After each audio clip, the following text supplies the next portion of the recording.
ಮುಂದಿನ ಸುದ್ದಿ ಗುತ್ತಿಗೆದಾರ ಸಚಿನ್ ಪಾಂಚಾಳ ಸೂಸೈಡ್ ಕೇಸ್ಗೆ ಸಂಬಂಧಪಟ್ಟಂತೆ ಬಿಜೆಪಿಯವರು ಪ್ರಿಯಾಂಕ್ ಖರ್ಗೆ ರಾಜೀನಾಮೆಯನ್ನ ಕೇಳ್ತಾ ಇದ್ದಾರೆ. ಬಿಜೆಪಿಯವರು ಎಷ್ಟೇ ಒತ್ತಡ ಹಾಕಿದ್ರು ರಾಜೀನಾಮೆ ಕೇಳಿದ್ರು ಕೂಡ ರಾಜೀನಾಮೆಯನ್ನ ನೀಡಲ್ಲ ಅಂತ ಹೇಳಿ ಸಚಿವ ಪ್ರಿಯಾಂಕ್ ಖರ್ಗೆ ಮತ್ತೊಮ್ಮೆ ಹೇಳಿಕೆಯನ್ನ ಕೊಟ್ಟಿದ್ದಾರೆ. ಹೈಕಮಾಂಡ್ ಅನ್ನ ಮೆಚ್ಚಿಸಬೇಕಲ್ಲ, ಅದಕ್ಕೆ ಬಿಜೆಪಿಯವರು ನನ್ನ ವಿರುದ್ಧ ಹೋರಾಟವನ್ನ ಮಾಡ್ತಾ ಇದ್ದಾರೆ. ಖರ್ಗೆ ಕುಟುಂಬದ ವಿರುದ್ಧ ಮಾತಾಡಿ ಹೈಕಮಾಂಡ್ ಅನ್ನ ಮೆಚ್ಚಿಸಿಕೊಳ್ಳೋ ಪ್ರಯತ್ನದಲ್ಲಿ ರಾಜ್ಯದ ಬಿಜೆಪಿ ನಾಯಕರಿದ್ದಾರೆ. ಅದಕ್ಕೋಸ್ಕರನೇ ರಾಜೀನಾಮೆ ಕೇಳ್ತಾ ಇದ್ದಾರೆ.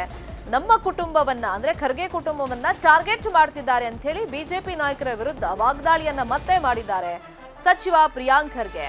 ಇನ್ನು ಬಿಜೆಪಿ ಅಭ್ಯರ್ಥಿ ಮಣಿಕಂಠ ರಾಠೋಡ್ ನಮ್ಮ ಕುಟುಂಬದವರನ್ನ ಕೊಲ್ತೀನಿ ಅಂತ ಬೆದರಿಕೆ ಹಾಕಿದ್ರು. ನಾವು ದೂರು ಕೊಟ್ಟಾಗ ಕೇಸ್ ಬುಕ್ ಮಾಡಿರಲಿಲ್ಲ ಅಂತಾನೂ ಕೂಡ ವಾಗ್ದಾಳಿಯನ್ನ ಮಾಡಿದ್ದಾರೆ. ಮಣಿಕಂಠ ರಾಠೋಡ್ ಮಾತನಾಡಿದ ಆಡಿಯೋವನ್ನ ಇವತ್ತು ಬಿಡುಗಡೆ ಮಾಡಿದ್ದಾರೆ ಪ್ರಿಯಾಂಕ್ ಖರ್ಗೆ. ಕುಟುಂಬದ ವಿರುದ್ಧ ಸಂಚು ಮಾಡ್ತಾನೆ, ನಮ್ಮ ಮನೆಯಲ್ಲಿ ನಮ್ಮ ಮನೆ ಹೊರಗೆ ಬಂದು ಸುತ್ತಾಡ್ತಾನೆ, ಸ್ಟಾಕ್ ಮಾಡ್ತಾನೆ, ನಮ್ಮ ಮನೆಯವ್ರ ಬಗ್ಗೆ ಮಾತಾಡ್ತಾನೆ, ನಮ್ಮ ತಾಯಿ ಬಗ್ಗೆ ಮಾತಾಡ್ತಾನೆ, ತಂದೆಯವ್ರ ಬಗ್ಗೆ ಮಾತಾಡ್ತಾನೆ, ನಮ್ಮ ಫ್ಯಾಮಿಲಿಯನ್ನು ಕೊಲ್ತೀನಿ ಅಂತ ಹೇಳ್ತಾನೆ. ಅವನಿಗೆ ನಾನು ಕಂಪ್ಲೇಂಟ್ ಮಾಡಿದಾಗ ನಾವು ಕಾನೂನಾತ್ಮಕವಾಗಿ ನಾವು ಇಲ್ಲಿವರೆಗೂ ಯಾವುದೇ ರೀತಿಯಾಗಿ we have not done anything illegal in my I have not done anything illegal in my life. ನಾವು ಕಂಪ್ಲೇಂಟ್ ಕೊಟ್ಟಾಗ ಅವಾಗ ನಿಮ್ಮ ಸರ್ಕಾರನೇ ಇತ್ತು, ನೀವೇ ಮುಖ್ಯಮಂತ್ರಿಗಳಿದ್ರಿ, ನೀವೇ ಮಂತ್ರಿಗಳಾಗಿದ್ರಿ.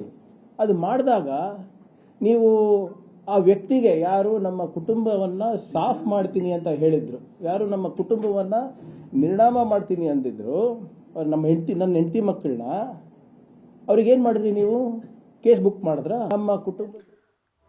ಇನ್ನು ಬೀದರ್ ಗುತ್ತಿಗೆದಾರ ಸಚಿನ್ ಆತ್ಮಹತ್ಯೆ ಪ್ರಕರಣ ಸಂಬಂಧ ಪ್ರಿಯಾಂಕ್ ಖರ್ಗೆ ರಾಜೀನಾಮೆ ಕೊಡುವಂತ ಪ್ರಮೇಯವೇ ಇಲ್ಲ ಅಂತ ಬೆಂಗಳೂರಲ್ಲಿ ಸಚಿವ ಈಶ್ವರ್ ಖಂಡ್ರೆ ಹೇಳಿಕೆಯನ್ನ ಕೊಟ್ಟಿದ್ದಾರೆ. ನಿನ್ನೆ ಸಿದ್ದರಾಮಯ್ಯ ಅವರು ಕೂಡ ಇದೇ ರೀತಿ ಹೇಳಿದ್ರು. ಡೆತ್ ನೋಟ್ ನಲ್ಲಿ ಪ್ರಿಯಾಂಕ್ ಖರ್ಗೆ ಹೆಸರೇನು ಉಲ್ಲೇಖ ಮಾಡಿಲ್ಲ ಅಂದ್ಮೇಲೆ ಬಿಜೆಪಿ ಅವರು ಯಾವ ಆಧಾರದ ಮೇಲೆ ರಾಜೀನಾಮೆ ಕೊಡಬೇಕು ಅಂತ ಕೇಳ್ತಿದ್ದಾರೆ ಅಂತ ಪ್ರಶ್ನೆ ಮಾಡಿದ್ರು. ಈಗ ಈಶ್ವರ್ ಖಂಡ್ರೆನೂ ಅದೇ ಮಾತನ್ನು ಹೇಳಿದ್ದಾರೆ. ಬಿಜೆಪಿ ನಾಯಕರು ಸುಮ್ಮನೆ ಅಪಪ್ರಚಾರ ಮಾಡ್ತಾ ಇದ್ದಾರೆ, ಸುಳ್ಳನ್ನೇ ಸತ್ಯ ಅಂತ ಬಿಂಬಿಸ್ತಾ ಇದ್ದಾರೆ ಬಿಜೆಪಿ ಲೀಡರ್ಸ್ ಅಂತೇಳಿ ಬೆಂಗಳೂರಲ್ಲಿ ಸಚಿವ ಈಶ್ವರ್ ಖಂಡ್ರೆ ಆರೋಪ ಮಾಡಿದ್ದಾರೆ.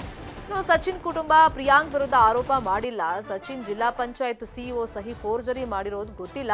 ಎಲ್ಲ ವಿಷಯಗಳ ಬಗ್ಗೆ ತನಿಖೆ ಆಗುತ್ತೆ ಅಂತ ಹೇಳಿ ಖಂಡ್ರೆ ಹೇಳಿದ್ದಾರೆ. ಕೊಡುವಂತ ಪ್ರಶ್ನೆ ಬರೋದಿಲ್ಲ. ಭಾರತೀಯ ಜನತಾ ಪಕ್ಷದವರು ಅಪಪ್ರಚಾರ ಮಾಡೋದ್ರಲ್ಲಿ ಎಲ್ಲಕ್ಕಿಂತ ಮುಂಚೂಣಿಯಲ್ಲಿದ್ದಾರೆ. ಸುಳ್ಳೇ ಸತ್ಯ ಅನ್ನುವಂಥ ರೀತಿಯಲ್ಲಿ ಬಿಂಬಿಸ್ತಾರೆ, ಭ್ರಮೆಯಲ್ಲಿದ್ದಾರೆ. ಯಾವುದೇ ಪುರಾವೆಗಳಿಲ್ಲದೆ, ಯಾವುದೇ ಆಧಾರಗಳಿಲ್ಲದೆ ಇವತ್ತು ಅವ್ರ ಹೆಸರು ಇಲ್ಲ, ಅವರಿಗೆ ಅದಕ್ಕೆ ಸಂಬಂಧ ಇಲ್ಲ. ಇವತ್ತು ಏನು ಆಧಾರದ ಮೇಲೆ ರಾಜೀನಾಮೆ ಕೇಳ್ತಾ ಇದ್ದಾರೆ? ಅವರು ಮೊದಲು ಆತ್ಮಾವಲೋಕನ ಮಾಡಿಕೊಂಡು ಬಿಜೆಪಿಯ ನಾಯಕರುಗಳ ಮೇಲೆ ಏನೇನೋ ಆರೋಪಗಳಿದ್ದಾವೆ, ಅವೆಲ್ಲ ಆರೋಪಗಳು ಇವತ್ತು ಅದರಿಂದ ಹೊರಬರುವ ತನಕ ಅವರೆಲ್ಲ ರಾಜೀನಾಮೆ ಕೊಟ್ಟರೆ ಇಡೀ ಬಿಜೆಪಿನೇ ಖಾಲಿ ಆಗ್ತದೆ. ಮೊದಲು ಅವ್ರು ಮಾಡಿ ತೋರಿಸಿ. ರಾಜೀನಾಮೆ ಕೊಡುವಂತ ಪ್ರಶ್ನೆ ಬರೋದಿಲ್ಲ.